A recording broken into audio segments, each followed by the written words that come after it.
nemôžem riešiť nič so ženskou, tak to vám to poviem. Ak je chlpata dole brutálne. Pretože bobry stávajú hrádze a nie kokoty.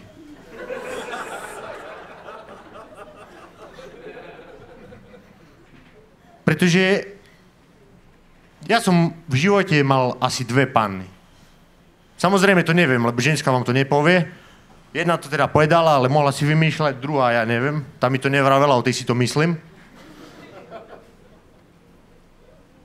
A bola to strašne zlá skúsenosť. Pretože tá jedna mala vtedy 18 rokov. Tvrdila to aspoň. A čo ona mala v hlave, bolo porno.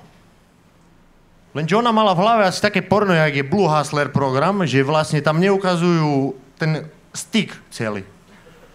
Čiže ona si asi myslela, že sex je aj to, keď ja nemám kokot v nej dnu.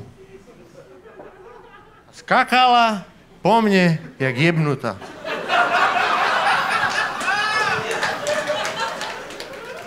Strašne po mne skákala. A teraz ja ležím, kúkam. Skáče, jebe. A teraz krásne dievča, hej. Dýchala, oči pomaly vyskočili z jamiek. Funela strašne. Ja som vrem... Možno, že ja niečo neviem o sexe.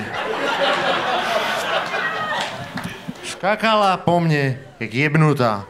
Ona stila, otačala, jej sa bolo vidieť, že sa veľmi snaží. Asi bola rada, že je so mnou. A ja som bol rád, že som s ňou. O čo ale ide?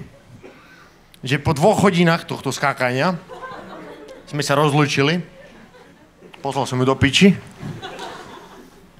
A keď som sa jej s úsmevom zdravil, tak v momente, ak sa zabuchli dvere, sa môj úsmev zmenil na...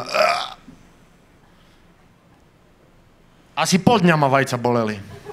Tak, ako keby ma niekto do nich kopal hodinu v kuse. Je to veľmi zlá bolesť, keď máte pocit, že máte vajca niekde tu v krku. Pič. Na druhej strane sex s pannou môže byť aj sranda. Pretože môžete robiť tej ženskej všelijaké zaujímavé veci. To bol zase ten druhý prípad. Pretože tá ženská nevie, čo sa môže, čo sa nemôže, je slušné. Je vašou úlohou, ako je prvého, je to všetko vysvetliť.